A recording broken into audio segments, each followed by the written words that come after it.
Welcome back, everybody. This is episode 6 of the Sleazy podcast. We've been on a bit of a summer break, I suppose you could say. But we're back, but on a not so normal schedule. So it'll be whenever we decide to podcast in between the Nerdco Versus podcast, which should be coming back soon. But before we begin, I want to let everybody know that the Nerdco and the Sleazy podcast is sponsored by nerdko.com. Go get you some sweet nerd gear, nerd accessories, get you a wallet, maybe a lanyard, something to style out in. But just spend some damn money. Yeah. I mean, it's not like it's that much. I mean, the economy isn't terrible nowadays. Come on, people. We have very respectable prices. Yes. And 99% of the objects will be shipped to you personally from Sleazy. Yeah, and I write a little note sometimes on the box. Sometimes they're nice. Sometimes they're, I leave little hearts and kisses, hugs and kisses. What did our old district manager used to say? Our prices are good. It's something like that, wasn't it? Well, they're good, and they're as good as they're going to get. Yeah, and they're as good as they're going to get. But, so anyways, check it out. Buy something. Backpack. Anyways, we're just going to go into it since we've been gone all summer. We're going to talk about Ghostbusters first. The reboot that was not so highly anticipated, and nobody really cared for it. But you didn't see it yet, did you? I still haven't seen it. I don't really care to see it. Okay, so I'll tell you how I felt about it. And I'm a huge Ghostbusters fan. I mean, I still got stuff that I had from as a kid, and I mean, I still look forward. Some new stuff, too. Yeah, and I look forward to it. But I wasn't happy about this being put out as it's documented on our former podcast, And it just wasn't the right thing to do. It wasn't the right direction to go to honor the old movies. Or even to carry on with something new. But I really wanted to like the movie because I'm a Ghostbusters fan. I really, really, really wanted new Ghostbusters to look forward to. They brought Ecto Cooler out, which I haven't even had because I'm so pissed off from watching this movie. It sucked that bad. I felt taken advantage of. I felt like they were insulting me as a man. And I mean, if you're a guy and you watch that movie and you don't get insulted, then you didn't get what they were trying to do. Because the whole movie is one giant fuck you to the male gender. I mean, Paul Feige, whatever you say his name, I think he secretly wants to be a woman. I've said that before, and I'm going to keep saying it until he makes a different type of fucking movie. But we've gone on about this for a while. We were there at the beginning. We said, yeah, female-centric reboot, whatever. It's a gimmick. Gimmicks can be good. Gimmicks can be bad. So we didn't really care. But as more and more kept coming along, I mean, all this animosity built to it, and then they responded to it in this very negative way. Yeah. There was a lot of negativity all around. And it became so much to the point where I was rooting for the movie in the beginning. Like, it can still be good. It can be its own thing. But the more everything went on, the animosity between the people who made the movie and their fan, it really turned me against the movie pretty quickly. I'm like, why are they doing this? Why don't they just say, if they'd have just said, like, hey, just wait for the movie to come out and check it out and judge it on its own merits, cool. And if you still want to be some misogynist internet troll, that's your thing. And I think I blame Sony. Sony at this point is like a horrible movie studio. And they didn't make a Ghostbusters movie. They got Paul Feige to make a Paul Feige movie. Yeah. And, they can be good, they can be bad. I still think Bridesmaid is hilarious, but I think he's got diminishing returns on his movies since then. But he made a Paul Feige movie, and Sony said, all right, we're going to slap Ghostbusters on it. And it is what it is. And I think they never made up their mind either. Did they want to do a reboot? Is it a sequel? Yeah. And I think from the beginning, they led people to believe that, this is going to be its own thing, totally. But, there's still the firehouse, there's still the cameos from the old cast. Well, and he said it was going to be totally different from the original one.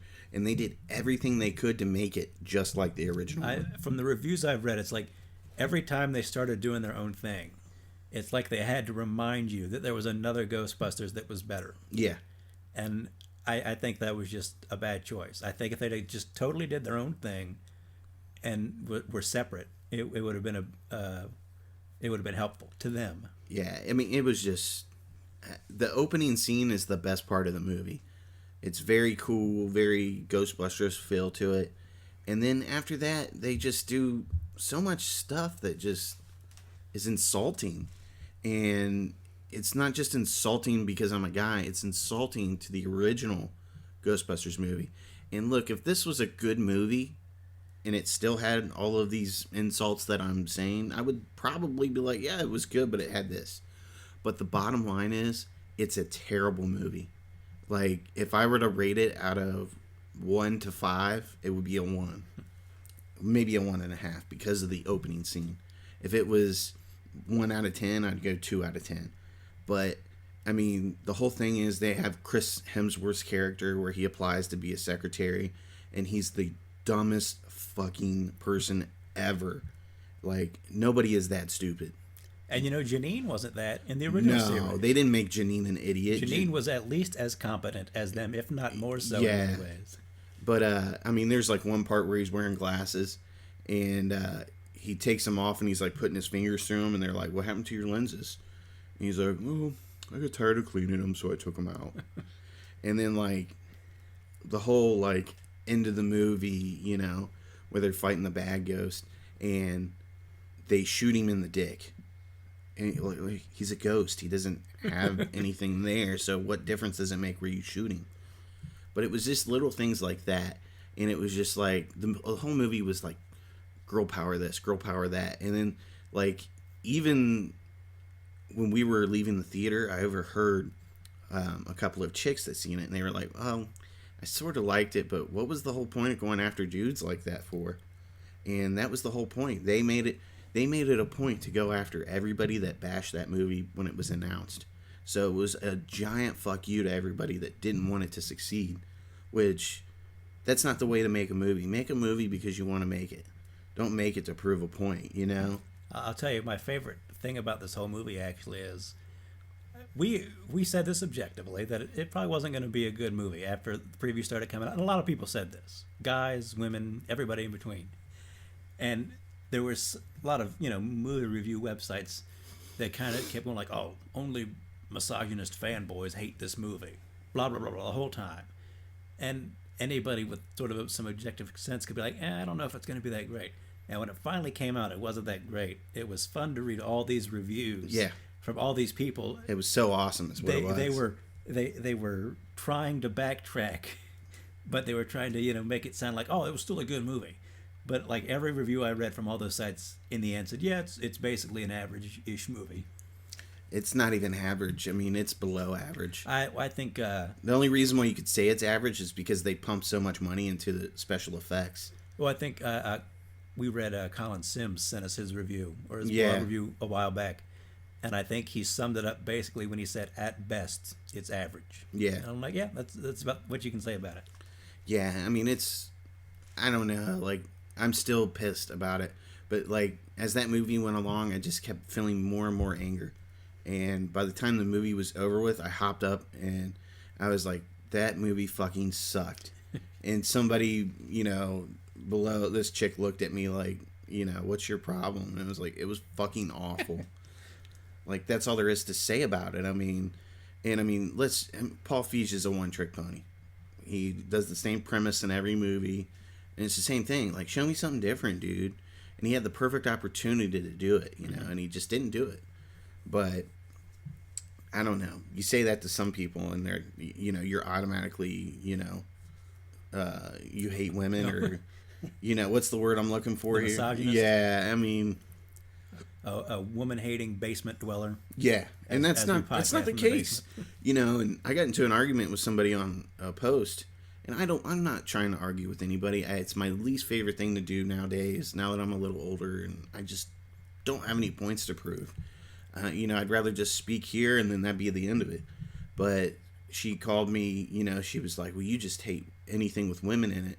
And I was like, no, that couldn't be farther from the truth.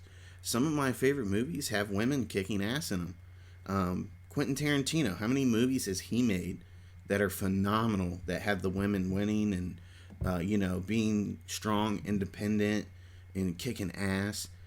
Kill Bill, Kill Bill 2, Death Proof, where the girls beat up a guy who's serial killing women. I mean, come on, Jackie Brown. What else do you want from me? One of my favorite movies from like the last 10 or 15 years was Mad Max Fury Road. Yeah. And if that movie wasn't, have feminism stamped all over it does, big time. I mean, that is a movie dedicated and about strong women. It was funny because it didn't feel like a Mad Max movie. It felt like a woman in the desert movie. And it was a good movie. And speak for yourself. It was an amazing movie. It's funny. I was listening to Stern during the Academy Awards, and he was like, "How did they win all these awards?" He was like, "That movie fucking sucked." And I was like, "Finally, somebody agrees with me." But okay, so moving on to like the next in the summer kind of movie that everybody was looking forward to, Suicide Squad. And I know you've seen this because you've seen it without me. Did you? No, or did you see it with me? We saw this one together. Okay, cool. I'm having trouble remembering that. What was the one movie you saw without me? I saw Star Trek without you. Yeah, fuck you. And we could talk about that too. I love that movie, by the way. A lot of reviews at the time said it's the most Star Trek of the last 3 Star Trek movies. I'm like, yeah, I agree. Yeah. And I really enjoyed it. And I don't know if it made a whole lot of money, but I think they've all been kind of. I think it did pretty good worldwide. So I was interested. I liked it. I'm waiting for the next one. I'm glad. Who was it? Simon Pegg was like a co-writer on this one. I thought it got a little too Fast and Fury-y, Yeah. Like that whole. You could tell Justin Lin had his name stamped on it. Like the whole dirt bike thing in like the last third of the movie was a little much. Right. I didn't care for the dirt bike, but I would almost say that whole last battle with like Sabotage was almost too much, but it was just right. Yeah. When they hit Sabotage and they start going in, that was like a really fun moment. And they're like, "Is this classical? Music?" Now you know what? I don't know. It kills me, I guess. How many times are they going to blow up the fucking Enterprise? It seems like they're doing it every movie now. Yeah, I mean, Jesus And what Christ. does it do? Take 10 minutes to rebuild? Yeah, they go to a space station and it's just like, build a new ship. We're ready to go. Yeah. But I'm ready to see some out in space exploration and them encounter something new. And, I mean... Supposedly they're bringing back Hemsworth to be in the next one as his dad again. And people are thinking this might be the last one in this alternate universe series, which if they can tie it back together, it'd be cool. But yeah, we always need more Star Trek. We've both been watching TNG. Yeah, we have been this summer. And I mean, I needed my Star Trek fix. Yeah, I don't care what anybody says. Picard's my captain. I don't know if I could pick a captain if I absolutely had to, but I mean, Picard is he's the man. Yeah, but with the movie coming out, we also got news that Star Trek Discovery is going to be coming. But you have to pay for CBS Access. I mean, I think that's kind of lame. I think that's an awful move. I think it might end up making the show not last. Yeah. But if you don't live in the U.S. and Canada, you get it the next day on Netflix. Which is stupid. Yes, that's and it's being directed or at least written or showrunnered by Brian Fuller. Everybody says he loves Star Trek and he loves the original series. So I'm thinking this is going to be really good. And then, like you said, we got to have to pay for CBS streaming or whatever just to watch it. I'm like, why aren't you putting this on primetime TV?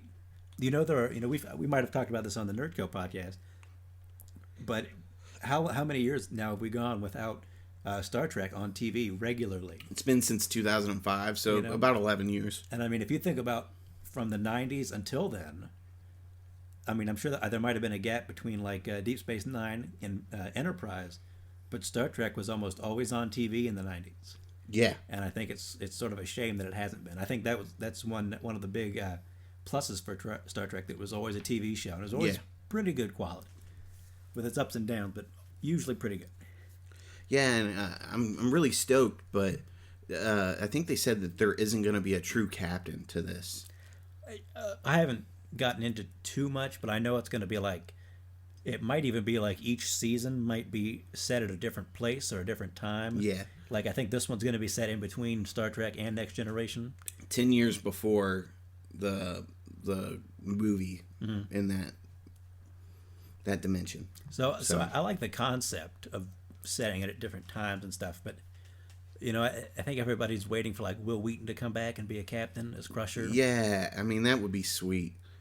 I don't know how up to it he'd be. I think he'd be up to it. I think he'd do it. He probably needs money. I think he'd at least, you know, guest star or something, even if it wasn't a regular appearance. But I'm sure he'd come back. He just disappeared with that fucking alien and never came back. I mean, we need to know what happened to Crusher, even though he's a dick. I like Wesley. I don't care. Shut up, Wesley. But don't bring him on the bridge. Back to what we were talking about, Suicide Squad. So I personally loved it. I mean, I think a lot of people are overanalyzing the movie, and well, let's start with almost. It seemed sort of like universally, critics wanted to bash this movie, much like they did Batman versus Superman.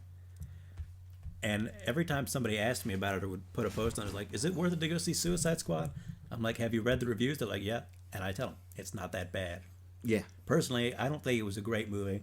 It was obvious that there was some meddling, or at least some meeting halfway in between the studio and David Ayers, which I wish DC and Warner Brothers would stop doing. Yeah, just leave him alone and let his vision come to life. Or be in it from the beginning. I mean, that's the thing that Marvel has always done, almost from the beginning, is they're in every aspect. They are the producers, and if they don't think the movie's going to be good at the end, they'll fix it at the beginning. You know, they didn't exactly like where Edgar Wright was going with Ant-Man, so they didn't let him direct. They put in who they wanted to direct, and that was it. And the movie doesn't really suffer too much for it, even though you can tell there's the Edgar Wright flavor. And in DC's case, especially with Suicide Squad, you come to hear all these stories about there was different teams editing different cuts of the movie. David Ayers had his cut, but Warner Brothers wanted to do their cut. They hired meet in the middle. Totally different company to come in and re-edit it, you know. Yeah, it's not cool.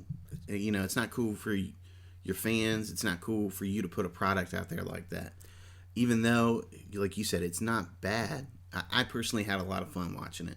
It was fun. Yeah. I hate, and I've said this before, and I said the same thing with Batman versus Superman. A lot of reviews I read, they come like, oh, well, there's a lot of fun lacking in this movie. I'm like, what are you talking about? Yeah. They might be dark, and they might be a little too dark at times. But, I mean, during Suicide Squad, our theater was cracking up the whole time. Yeah. It didn't seem like anybody in there didn't enjoy it. But, you know, and I'll say this again, which I tweeted before, and I said, you know, if Jared Leto would have played a transgender who needed HIV medication as the Joker, they would have gave it phenomenal reviews, and it'd be up for an Oscar next year. I mean, that's the truth, you know? Or if, what's her face from Ghostbusters? What's her name? Melissa McCarthy. Melissa McCarthy would have played Harley Quinn. They would have loved it.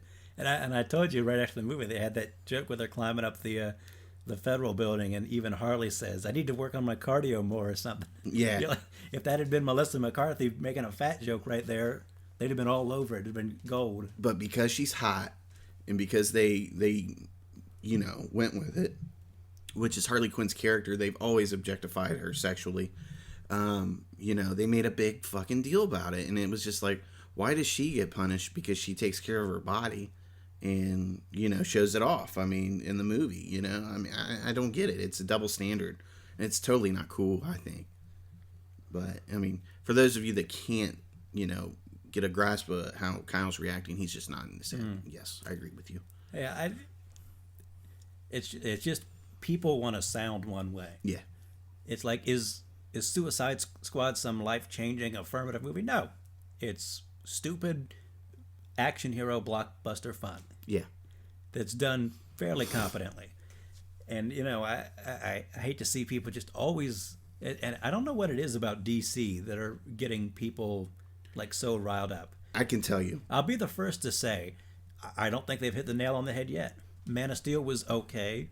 Batman vs. Superman was okay. I know you've seen the extended cut. I haven't. It's great. And why didn't they just release that in the first place? It's only an extra half hour. And... Every reviewer or person I've talked to said, yeah, the extended cut like fleshes it out more.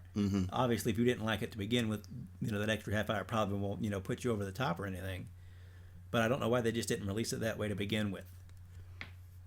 And the same thing with Suicide Squad. They messed with it, and according to David Ayers, the theatrical cut is his director's cut, it's and not. we won't be seeing anything else. We will. We'll get a director's cut. We'll see. I'd love to see it. I'd love to see his original. They say it was even sort of darker in tone, so I'd love to see it. But I don't know if we ever. I can tell you that because the entire fucking trailer they cut was scenes that weren't in the movie. So that right there tells you that's not his cut. And of course, it was going around. They had the guy who was going to sue Warner Brothers or whatever because those scenes weren't in the movie. Or whatever, because there wasn't enough Joker. It's false advertisement.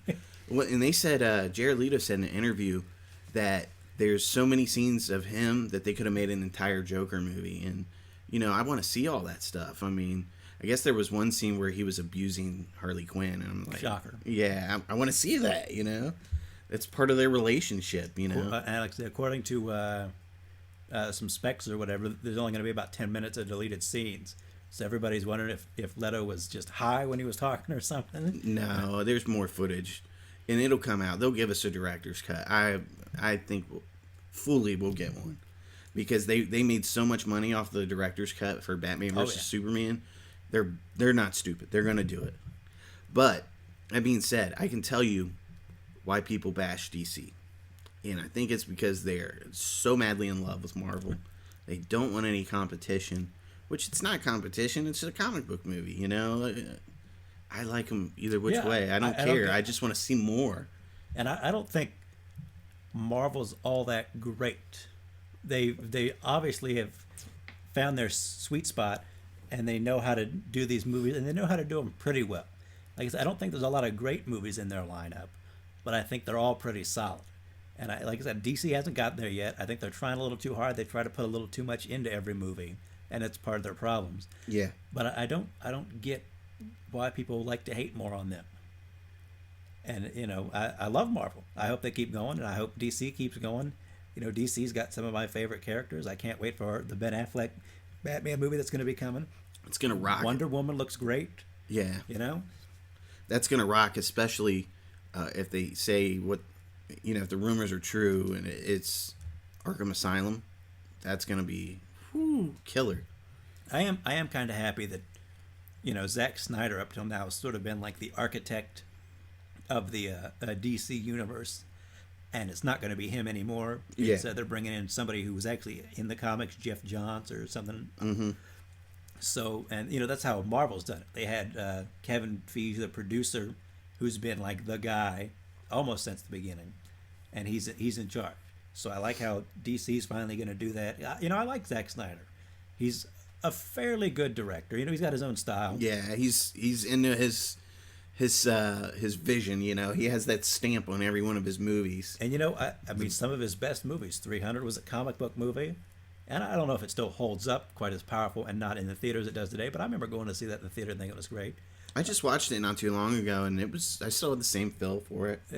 Watchmen. Watchmen is excellent. People love to hate on Watchmen, but I think he did a fairly literal job of bringing the comic book to the screen. Yeah. And then he did Sucker Punch, and I think this is sort of the difference you can see. I think Sucker Punch was kind of his baby, and it's not a particularly good movie. It's almost like a series of music videos in a way. I saw it in the theater. I might be the only one I know who saw it in the theater.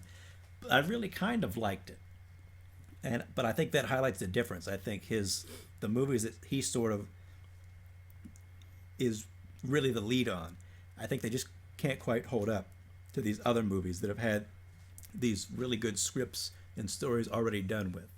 So he's not the guy you want being the architect of the DC universe. Just to touch on David Ayers, the director of Suicide Squad, I haven't seen a bad David Ayers movie yet. And I think that there's a better version of this movie out there. You know why? Because I saw fucking Fury the other night. He makes these, team movies. He made Sabotage with Arnold, which was probably one of Arnold's better late movies, That's what he does. Yeah. Like you said, Fury, Sabotage, he makes these team movies. So, Suicide Squad, which probably had a few too many main characters, that was right up his alley. You know, Yeah. granted, he only had supposedly like 6 weeks to write the whole script and get it figured out. So there was a lot of problems with Suicide Squad from the beginning. I hear that they're already gonna shoot in spring of 2017 for the sequel. I think that I haven't looked into it, but that's the rumor, I think. But let's just see if this movie's really as bad as they say it is. Domestically, it did 282 million, 882,000.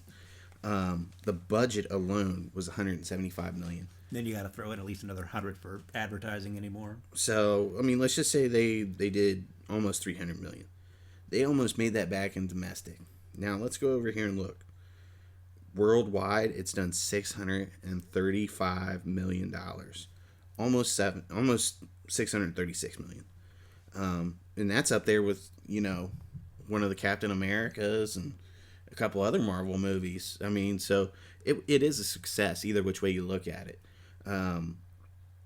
So. And I mean, how long has it been in #1 in theaters? I don't know if it made it this weekend, but it's been up It was there. at least a couple weeks. Yeah. So and hey, that to me is success. Like for me, it's a near miss, just because DC Warner Brothers obviously doesn't quite have. They haven't hit the nail on the head yet. Yeah. But I think they will, and it's only a matter. They're of time. close. They're close, and I think Justice League is going to be it. I think they're going to put their stamp down on that. I love the Comic-Con preview for Justice League with Batman meeting the Flash and Aquaman and all that. Yeah. I need friends. That was good. I like that. So I'm putting together a team. Yeah.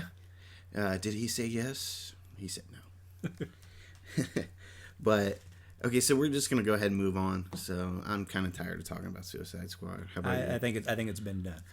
Go see it, like it, whatever. Before we started, I made you watch a couple of the Amazon pilots.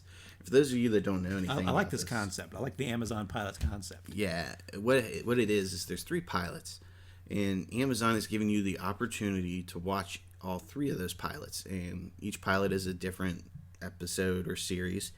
One's The Tick, one's Jean-Claude Van Johnson, which is totally awesome. And then the other one is a man named Dick, I think, or something. Or I Love Dick or something like that. I Love with Dick. Kevin Bacon. Yeah, I Love Dick is what it is. And I haven't watched that one. It doesn't really interest me. It's got Kevin Bacon in it. Kevin Bacon's cool, but I just don't care. I mean... It looks more like a drama, comedy kind of thing. The other 2 just grabbed me from the beginning. I personally voted for The Tick the first time. Then I watched the... Van Johnson one. Van Johnson. And I went back and I voted for that one too. But what happens is the winner who gets the most votes gets a full series ordered by Amazon. That's pretty freaking cool. But I mean, what was your thoughts after you watched The Tick and Jean-Claude Van Johnson? Start with The Tick. There was the comic book for The Tick. There was like the old Saturday morning cartoon for The Tick. I really want to watch that again. There was the live action Tick with was it Patrick Warburton or whatever. Yeah. I haven't watched any of those. I remember I saw some of The Tick, the cartoon, when it was on. So I'm not really a fan. I get the idea that it was sort of like a send up of comic books, buck heroes and all that, but I just never really got into it. But I think this version of The Tick, while it's the same in some ways, I think it's not going to be. In some ways, it's not going to be as over the top. I like the guy they got to play The Tick, his nerdy sidekick conspiracy, mentally Arthur. ill friend Arthur. That dude is Arthur 100%. And I think you said it. I like the Terror. He seems Yeah. like he's a bad guy and he eats his ice cream or whatever. Yeah, that's the best part of that show. Like, first of all, the kid's dad dies from a spaceship falling off him. with these superheroes fighting the Terror. But then he comes up and he totally just eats the kid's ice cream, spilling down his shirt, and then he just throws the cup on the ground and walks away, and poor Arthur's just sitting there, eye twitching, and he's tortured for life now. But I enjoyed it. I didn't love it, but I enjoyed it. yeah, I liked it, man. It was cool. I can't wait to see more. That being said, I really loved Jean-Claude Van Johnson. Yeah, And back in the day, back in the 90s, I loved Arnold and Stallone, but Van Damme was kind of like my guy for some reason. Yeah. I remember really liking the Van Damme movies. And over the years, his movies aren't as good as Stallone's or Arnold's. Right. But they've got, everybody loves Bloodsport and Kickboxer and all that stuff, and Time Cop, making fun of Time Cop. I saw Time Cop in the theater back when it came out. Time Cop was awesome. and I think out of all those guys, Van Damme's sort of the one that has gone down the most over the years. And I think one of the things that really kind of held him down was he never really had a sense of humor about himself, or he never showed it anyway. Those guys like Arnold and Stallone, they always had, like if you see Last Action Hero, that whole movie is sort of Stallone or Arnold making fun of Arnold in a way. Yeah. And those guys knew what they were doing. They would know they weren't making like high art, cinema masterpieces. They were making, fun movies, action movies. And you could tell Jean-Claude Van Damme thinks that he made glorious film, and he didn't. and I think that's always been sort of his problem. He's always sort of taken a little too seriously. But, in his later years here, he did JCVD, where I think he plays himself and he gets caught in a bank robbery. And it's supposed to be more like one of those self-deprecating movies. He was in Expendables 2, and now he's been in Jean-Claude Van Johnson, where you really start to see, it's like, he gets it. Yeah. He understands. And, there's, the point of the movie where he tries to do the splits and he can't do it, and he gets the baton right in the face. Yeah. And he realizes he's not that great of an actor. And I think, and it's still his action. He can still throw the kicks when he needs to. He can do the splits when he needs to. He had that Volvo commercial. Yeah. Not too long ago where he did the splits between two trucks or whatever. So I really like it. I think if you're a fan of like the old school action movies, you have to give it a shot. How about when the opening scene where the girl comes out and you get a nice little shot of her butt and she's dripping wet and he's in bed and he just hates his life, and you can just tell this is a man that doesn't want to wake up anymore. All the water is coconut water. She's like, why am I so sticky? I just got out of the shower. And he's like, because it's coconut water. And she's like, coconut water? And he's like, all the plumbing runs through coconut water. You know that you've been here before. And she's like, this is my first time here. Like, that was cool. Every scene in that show was cool. I laughed genuinely. And that was the second time I watched it when I had you watch it. And, I had the same experience. But of course, the premise is that not only is he Jean-Claude Van Damme, but he's also like a spy. Yeah. Whose code name is Johnson. And he runs special ops. And, we've been mentioning it already, the scene where he's dressed up and he goes undercover and everybody keeps calling him Philippe. And he tries to convince Philippe he's him from the future because he looks just like him. And then he starts referencing Time Cop. Yeah. And he says, well, maybe time travel works like Looper. Have you seen Looper? He's like, yes, but I like Time Cop. I believe Time Cop more. Yeah. And he like spins him around, and what's he say? What's he say to Philippe? Like, you have before he snaps his neck, he says, you have excellent taste in films. Like, that's the best part, So I actually hope that one, I'd sit down and watch, however many episodes they want to do of that, if they can keep the tone just the way it was without, making fun of him too much, but just get in the right spot. I really liked Van Johnson. Yeah, Van Johnson was excellent. These are golden episodes that you should be watching right now, and then you should be voting on them. One of these is gonna be the next series, and I don't want it to be I Love Dick. I'm sorry, but I'd rather see Van Johnson or The Tick. Either way, I think all three of these are gonna get picked up somewhere for something. So we'll see what happens. But that Jean-Claude Van Johnson is just it's an amazing piece of... If you're listening to this podcast, it's probably right up your alley. Yeah. But it actually makes me want to watch Time Cop now. Like, I need to find that on Blu-ray. And if I buy that, we're watching it this week. There's that old South Park episode where they get a Walmart in the town, and they're like, look, Kyle, you can buy a 3-pack of Time Cop for $19.99. He's like, wait a minute. I don't even want to buy one copy of Time Cop. Why would I buy 3? Oh, whatever. Those fools. Time Cop was amazing, and they know it. But I do think that's funny when the guy calls him out, and he's like, you can't touch me if you're future me. Same matter can inhabit the same space at the same time. Yeah. He was like, if you're me... I just saw Time Cop. He was like, wait, if you're me, what do you like better, Looper or Time Cop? Time Cop. Amazing, though. It's the fact that he filmed something where he ripped on himself for. We'll have to find out who wrote that, because whoever wrote that is a genius. Yeah, I'm down to watch Time Cop though. I don't know about you. Oh, look at that! Bloodsport and Time Cop double feature on Blu-ray. I think I've watched just about any Van Damme up until about like 95 or something. Sudden Death, I think, was his last big one. Anything after that. Sudden Death was really good though. Anything after Sudden Death's a bit. Ooh, what about was it Double Take or Double Impact? Double where he Impact. plays him. It was twins or whatever. Yeah. That was good. I enjoyed that one. What's the one with Dennis Rodman? Oh, That one was bad. I think that was like the beginning of the downfall, late 90s. well, he did that one, and then he right after that he did one with Rob Schneider was his sidekick or whatever. Oh yeah, I remember that. Wow, man, this is bringing back memories. So, yeah, poor JCVD. I mean, 827. I mean, I have to buy that, right? I think you do. It's double feature though. Like, but you know what I'm into now? I'm into claiming the codes for the digital copy too, because I just want to open a program and see all the movies that I've collected.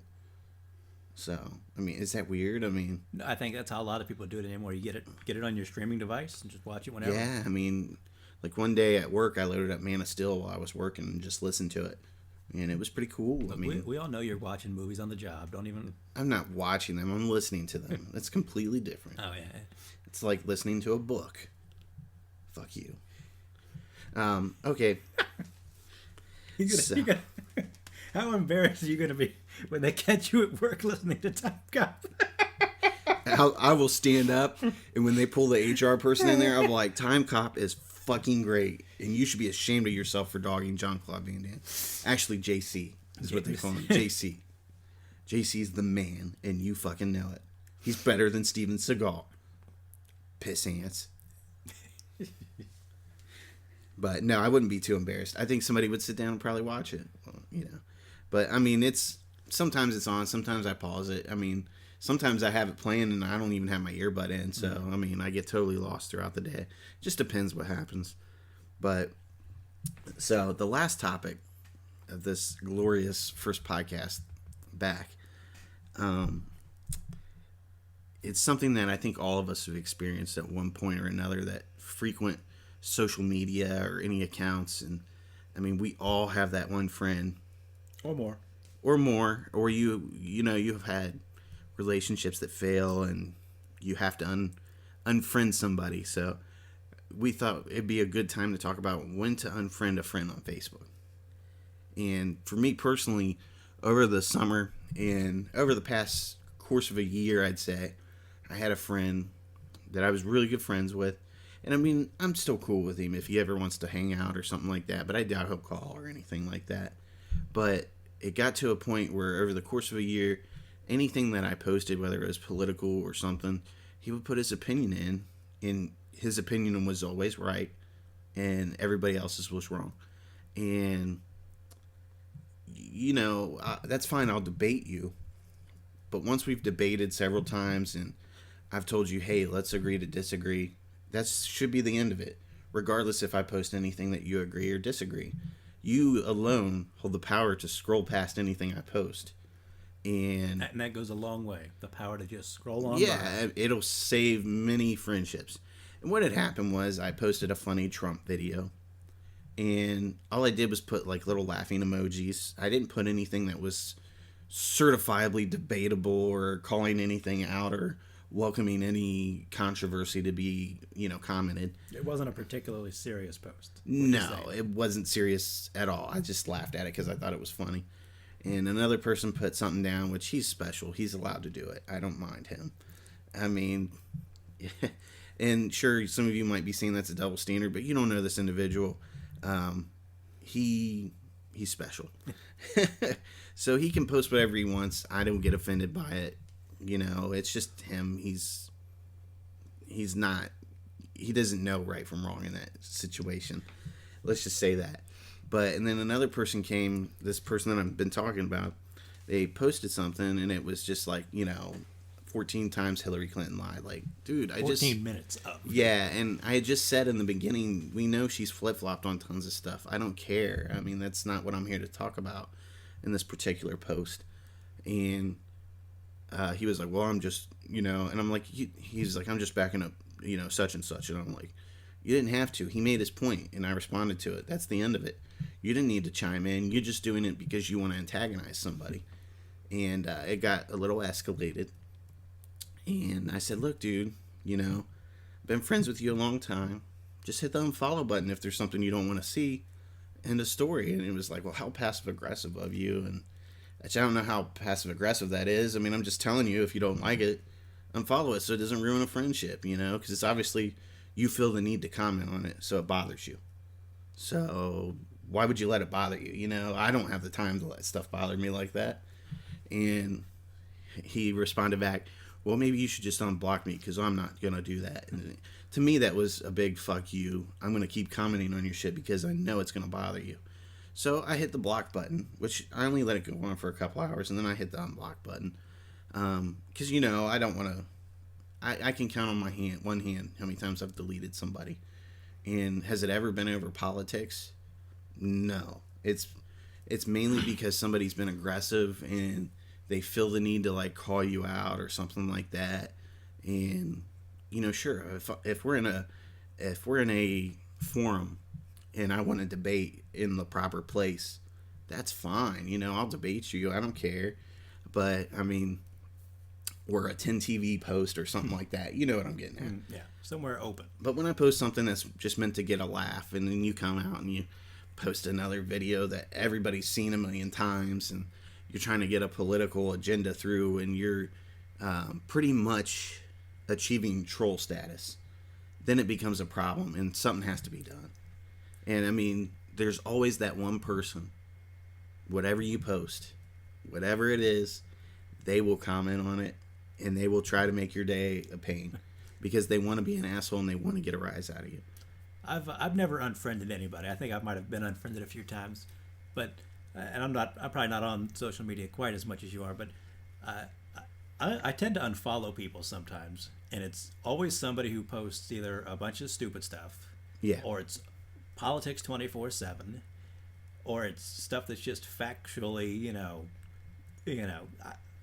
I believe we're in the age of fact checking. If you can't take 10 seconds to Google something before you share it every time, then I don't know what you're doing on the internet. Yeah, I mean, the internet is made for you to read and be able to... And it like affects me negatively when I see these stupid posts pop up all the time. So I've been known to unfollow people, and I'll check on it every now and again. But it's like you're having a good day, and I know it sounds kind of, I don't want to say childish, but you're just, you're having a nice day, and you just jump on Facebook for a minute. You just see somebody post something so stupid, or it can ruin your day. It can ruin your mood. And it just kind of, takes you away, and you're like, for real, somebody is that dumb and putting that out there for everybody to see. I know, like, I call it like my internet pet peeve is I hate people who post fake quotes. But they're so funny. And they always have the same thing. Like, well, I don't know if it's true, but the person probably would have agreed with it. Or, I had somebody once tell me, it's like, well, the person has probably 1,000 quotes saying roughly the same thing. And I said, well, if they agreed with you, why didn't you take the 30 seconds to Google and something they said? The right quote. Instead of something they might have said or something. And I don't know, it just bothers me when people share fake quotes. So, anyways, I posted an article after this had all happened. And, this time I posted it in hopes to get other people's opinions. So I'm kind of quiet like that. Like, I'll post something just to see if somebody will comment on it. And it was why you should delete your ex from Facebook. And it was a very valid article, And it pretty much told you it's, the whole point of the article was for your personal health, you have to delete somebody that you've been intimate with. You don't want to sit there cyber creeping all the time, and you'll do it. Yeah, you will, especially if you... Yeah, and even when you do delete that, you still hit the search bar, every couple months or whatever, because you're curious, And I don't care what anybody says. Everybody has their pride, and everybody second guesses themselves at some point. Not all the time, but at some point. But, and then... one person kind of gave a smart remark, like, well, who doesn't do that? And there's a lot of people out there, For me, I tried to be the nice guy last time that this happened to me personally. And I had unfollowed them out of my friends' request or my feed so I wouldn't see them. and they still popped up with because other people were liking their status, and it was like a big plate of shit being put in front of me, and it really did, like you said, it didn't matter if you were having a good day or a bad day. It physically ruined my day and put me in a bad mood for days on end. And at that point, you just have to delete, Say it's better for your psyche. Yeah. So, I mean, there's some things you just have to do to be a much more healthier person and to just better yourself, And what we don't realize is social media it's made us all sick in some shape or form. And whether you don't know it, they've done studies where, your brain becomes addicted to seeing that red, the notification dot lit up and seeing likes, it makes you feel good that people like your posts and all that. Well, it's just like, when this was more on phones and everything, they had, people, you feel that fake vibration of your phone in your pocket. And you realize, nope, it's not in there. It's not ringing or anything. But you just, it's there. Yeah. Because you kind of get addicted to it almost. But I mean, the bottom line is, I guess, the whole thing of this is sometimes you have to do things that you don't want to do. And sure, I didn't want to block or unfriend this person, but now that it's been a couple of weeks, my feed is. You're just happier not seeing it. Yeah, all the time. My feed is a lot better. Not that I care to see things or I cater my newsfeed to things I want to see. That's not the case. I like a good variety, and I want to see other people's opinions on things. But I don't have my notification lighting up, and it's constantly like, oh, blah, blah, blah, blah, blah. This is wrong. Negative, blah, negative blah, blah, remark, blah. negative comment. Gary Johnson this, Gary Johnson that. Like, I didn't post anything about Gary Johnson. I don't care about him, But, I think that a lot of people, try sometimes like me try to do the right thing, and it ends up making them not as healthy. Let's just say that. Well, the thing is, social media is still relatively new. Yeah. And it's only going to become sort of more invasive and more tied to who you are. We grew up without the internet. Yeah. We were, Facebook and YouTube weren't big until we were out of high school, basically. Yeah. But, when you think about kids now and kids in high school, it's been around their whole lives. Yeah. So, and you have to wonder how that affects them if they're always going around thinking the same things and how that can negatively affect someone. So I think it's just going to take everybody a while to find that space. Yeah. And it's like you said, if you unless you're doing it on purpose, being a troll, which some people do, and you have to know that. There are some people that live to go through their news feed and just argue with people. We have some people we know that are trolls, and you have to know they are to begin with. But they're not asshole trolls either. You know what I mean? Well, they can be, just not to us. No.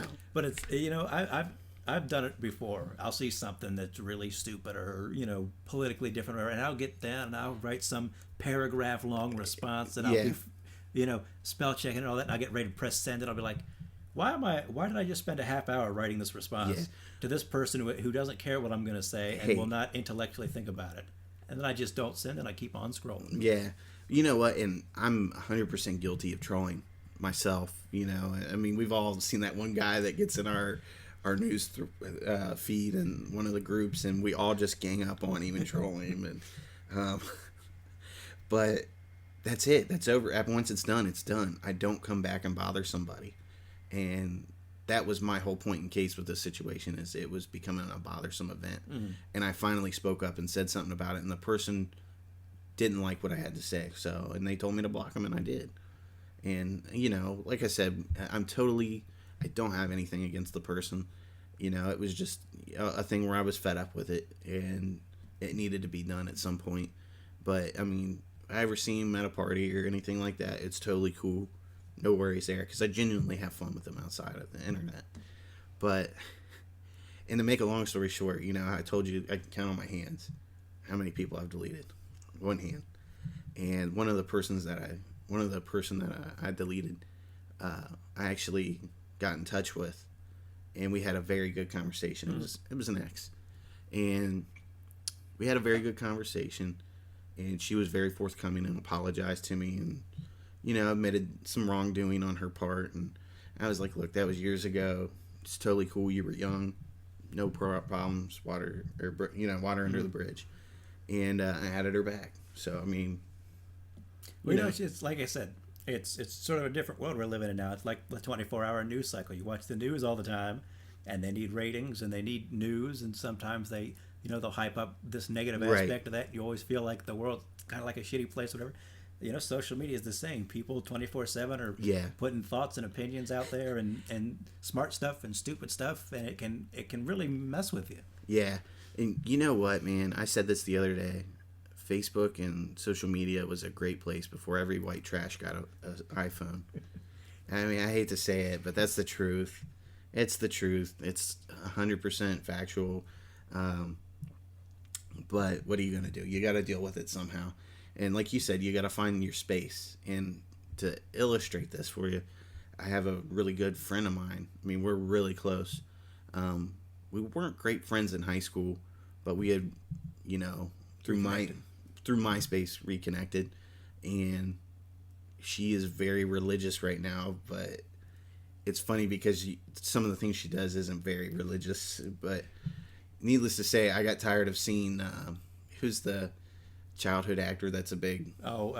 Kirk Cameron. Yeah, I totally got tired of seeing Kirk Cameron in my newsfeed, so I hit the unfollow button. But I'm still her friend, and we still talk every week or every other day. Like you said, it's sort of passive aggressive, but it's not like I don't want to keep up with these people. Mm-hmm. I just don't want to see every stupid post they post. Yeah, and you know what? My dad, growing up, he always used to tell me, think about what you say. Just think about something before you speak. Think about what you're going to say. And that's the problem. People don't think about the effects you're going to have with that person when you post that disagreement or whatever. And I've always said, even when I post something, when I disagree with somebody, like, hey, man, nothing against you. This is just the way I feel. We're still cool after this, no matter what. Whether if we disagree or agree. And some people just don't know how to separate that or make that statement, Well, I always think, would I say this to somebody's face? And if I wouldn't say it to their face, I'm not going to say it online.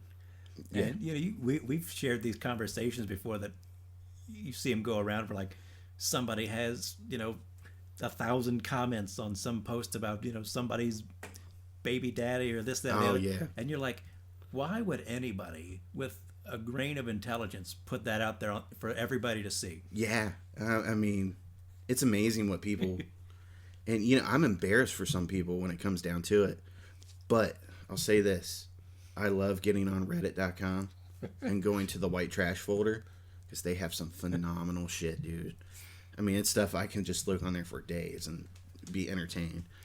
But anyways, so, if you're asking yourself, or if you find yourself asking, should I delete this person? If you have that thought, I would say try your best not to. But there comes a time when you do have to part ways or get your space. Well, Facebook has done this thing anymore. Everybody on Facebook is your friend. Yeah. And that's not true. No, That's not even it's definitely not. There's me and you, we're friends. We hang out. We hung out at work. We hang out now that we're at different places. Yeah. We're friends. If I didn't see you for 5 years, I saw you like, hey, Eric, blah, blah, blah. We start right back up. Yeah. And, a lot of people on Facebook, they know people in other countries they've never, ever met, Yeah. And that doesn't mean you're not friends, but, there's levels. There's acquaintances. There's just people you work with and this, that, and the other. So, it's given you this sort of weird sense of people. You weren't meant, if you didn't gel with that person, you weren't meant for them to see everything that you're doing, or they weren't meant for you. I mean, it's just that simple. And I mean, it's gotten to be the point where everybody wants to be your friend and see your life. And I always say, if I don't consider somebody a friend unless I think, could I borrow money from that person? Yeah. It's like if you'd loan me $100, we're probably friends. If I'd loan you money, we're probably really friends. Yep. But with that being said, fuck it, just delete them all. Just delete them. If you want to delete them all. Just get off social media. Period. Yeah, go dark. Go live in the hills where there's no internet. Well, maybe you need an internet connection. I still got to order off Amazon. If I didn't need my Facebook account to run the Nerdco account, I'd probably go dark right about now. Or have a lot less friends. Yeah, I'd probably just start nitpicking. A friend of mine shared a Ron Swanson meme, and Ron Swanson's guide. Friends, 1 to 3 is sufficient. Yeah. Yep, I agree with Ron Swanson. But I think that's all we got for you. I hope you enjoyed the podcast. Come back soon for another episode whenever we have it up. Hopefully we'll be back soon. Yeah, we will. We will. We're getting back on schedule now that it's, going to be fall. That winter is coming. Yes, winter is coming, and we will be having more shows. But thank you for listening. Make sure you go to nerdco.com, nerdko.com. Buy some stuff. Yeah, buy some stuff. Share it. Like it. And if you haven't done so, add Kyle on Facebook. He's a wonderful friend. Or don't. He'll like everything you post. I'll just unfriend you. Yeah. He'll tell you when it's time to unfriend somebody. When he deletes you. When he deletes your ass. Day ass. Bye.